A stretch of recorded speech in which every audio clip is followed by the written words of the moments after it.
In the modern world, video games are everywhere, inside homes, cafes, phones, and virtual spaces where millions escape reality. But among the thrill, the competition, and the obsession, there are stories that push far past entertainment. Stories where a screen becomes the last thing someone ever sees. And behind each tragedy is the same pattern: exhaustion, distraction, violence, and choices that spiral out of control. On August 5th, 2005, 28-year-old Lee Sunop stepped into an internet cafe in Daegu, South Korea. He ordered a soda, sat down, and logged into StarCraft. Staff later said it seemed harmless, just another gamer settling in for a long session. But long soon became something else entirely. Hours passed, then an entire day, then two. For nearly 50 hours, Lee hardly moved. He took only brief trips to the bathroom, sipped drinks, and kept clicking. Witnesses said his posture sagged, his eyes sank deeper into fatigue, but he refused every suggestion to stop. When the cafe manager urged him to take a break, Lee shook his head and loaded the next match. Near dawn, on the third day, he suddenly collapsed. Paramedics arrived quickly, but dehydration, exhaustion, and blood clotting caused by prolonged immobility had already pushed his heart into arrest.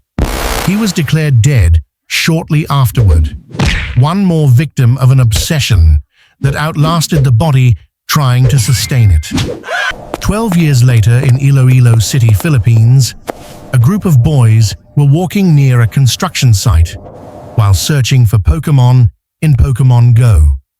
The mobile game had become a global sensation, thousands wandering the streets looking for virtual creatures layered over the real world.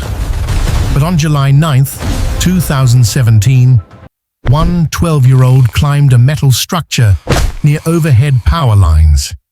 Distracted by the screen, he reached out to steady himself, and his hand touched a live cable. A loud crack echoed across the site. He collapsed instantly. Bystanders rushed forward.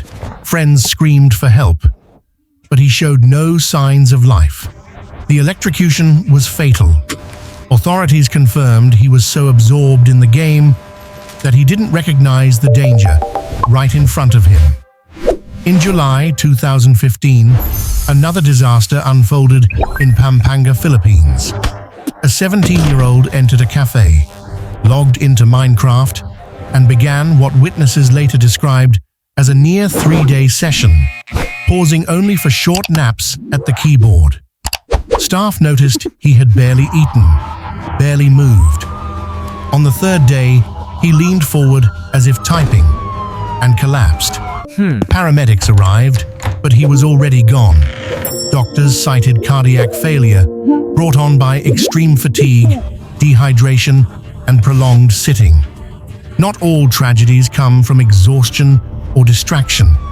Some are rooted in anger and moments where digital conflict becomes something far more dangerous in the real world. And in December 2017, a dispute over a Call of Duty match would spill into one of the most shocking swatting incidents ever recorded. On December 28, 2017, two Call of Duty players in the United States began arguing over a $150 wagered match. The insults escalated, the anger sharpened, until one of them, Casey Viner, told another, Tyler Barris, to swat the opponent. Barris dialed 911 and reported a fake hostage situation in Wichita, Kansas, but he gave the wrong address. The home belonged to 28-year-old Andrew Finch, who had no connection to the argument. Moments later, police surrounded the residence. Finch stepped outside, confused, unaware that officers believed a violent crime was unfolding. When he moved his hands slightly, an officer fired once. Finch died instantly. A life lost because two strangers miles away couldn't accept losing a video game. Barris was later sentenced to 20 years in prison. Viner received a shorter sentence, but nothing could undo the moment one fictional conflict crossed into a real fatality. Not all incidents involve violence. Some stem from unexpected physical strain, like the case of 25-year-old Tim Eves in Kent, England. After receiving a Wii Fit for Christmas, he spent hours exercising enthusiastically through the game's balance board and aerobic programs. Later that evening, after finishing another intense workout, he complained of chest pains and difficulty breathing. Moments later, he collapsed. Paramedics could not revive him. Doctors determined he had experienced sudden cardiac arrhythmia, rare but sometimes triggered by heavy physical exertion in young adults. His case became known as the first fatality tied to Wii Fit activity. In China, disputes inside internet cafes have escalated quickly, sometimes fatally. On February 26, 2010, two young men playing Counter-Strike in a Chongqing cafe began arguing loudly over strategy. Witnesses described the fight escalating from insults to shoving. Staff intervened, but when the argument spilled outside, one man grabbed a knife and stabbed the other multiple times. The victim collapsed before emergency services arrived. The attacker was arrested immediately. Chinese media widely reported the case, calling it another example of gaming disputes turning violent in public spaces. Elsewhere, gaming influence took on darker forms. On August 3rd, 2008, in Bangkok, Thailand, 18-year-old Paul Vino hailed a taxi late at night. When they arrived, instead of paying, he attacked the driver with a knife, dragging the body out and attempting to steal the vehicle. When arrested minutes later, he calmly told police he wanted to reenact a scene from Grand Theft Auto. Authorities temporarily pulled GTA from stores nationwide. His case spread worldwide as one of the first known homicides explicitly attributed to video game imitation. But some tragedies happen not because of anger or obsession, but because of immersion. Full physical immersion. On December 21, 2017, a 44-year-old man in Moscow was using a VR headset at home. Investigators later concluded he stumbled while walking and crashed directly into a glass table. The impact shattered the surface, causing deep, severe cuts. Alone and unable to call for help, he died before anyone arrived. It became one of the first deaths globally linked directly to VR immersion in an unsafe environment. Whether from anger, obsession, or distraction, each incident reveals the same truth. The digital world can shape behavior far more intensely than most people realize. February 1st, 2007, a 26-year-old man walked into an internet cafe in Guangzhou, China. He sat down, launched World of Warcraft, and began playing. Day turned to night. Night turned to dawn. He took short breaks only for instant noodles or the bathroom. Staff assumed he had simply settled in for a long session, something common in internet cafes across Asia. But as the third day arrived, his movements slowed. At 10 a.m., he slumped forward onto the desk. Other customers assumed he was asleep. Minutes passed. He didn't move. When staff checked and shook his shoulder, he was cold. Paramedics were unable to revive him. Doctors recorded cardiac arrest brought on by exhaustion and dehydration. 3 days of unbroken play, shutting down his body. October 20th, 2007. In Ohio, 16-year-old Daniel Petrick argued with his parents after they confiscated his copy of Halo 3. Believing he had become dangerously addicted, they locked the game in a safe. But Daniel discovered where the key was hidden. He retrieved both the game and his father's pistol. When his parents returned, He asked them to close their eyes for a surprise. Instead, he fired. His mother was killed instantly. His father survived but suffered critical injuries.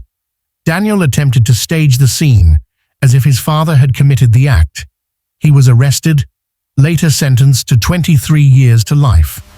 The case shook the nation and fueled debates about violent games and adolescent fixation. September 7th, 2016. Two young men in Tokushima, Japan, were playing Pokemon Go along a coastal trail known for its steep cliffs. They walked side by side, eyes locked on their screens. When the path narrowed, neither noticed.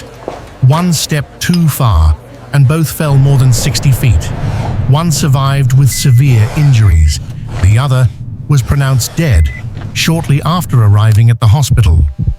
Authorities urged players to stay aware of their surroundings, but the incident highlighted the growing danger of augmented reality games, pulling players into unfamiliar terrain.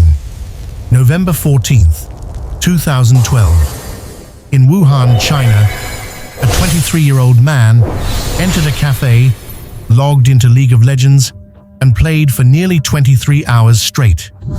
Witnesses saw him rubbing his chest, shifting uncomfortably, but he didn't stop. When he suddenly leaned back and lost consciousness, staff rushed to help. Paramedics found his pulse faint. Minutes later, he was gone. Medical reports pointed to cardiac arrest caused by fatigue, dehydration, and prolonged immobility. And in one of the earliest high-profile cases of digital conflict turning deadly, March 29, 2005, two friends in Shanghai argued over a virtual sword in Lineage 2. One had lent the rare dragon saber. The other sold it for real money without permission. Furious and unable to resolve the dispute legally, because virtual property was not recognized under Chinese law at the time, the owner confronted his friend in person and stabbed him. The killer received life imprisonment with the possibility of parole. The case sparked international debate about the status and value of virtual items. Finally, August 23, 2016. In Japan, a truck driver playing Pokemon Go failed to notice two women crossing the road. He struck both without braking. One died instantly. The other died hours later. The driver admitted he had been staring at his phone. The tragedy prompted Niantic, the game's developer, to add new warnings, instructing players not to use the app while driving. Across all these incidents, one thing remains clear. The danger doesn't come from games themselves, but from the moment when screens override awareness, when exhaustion pushes past biology, when digital conflicts spill into the real world, and when immersion blinds us to the world around us. These stories are reminders that virtual worlds may feel limitless, but our bodies, our awareness, and our judgment are not.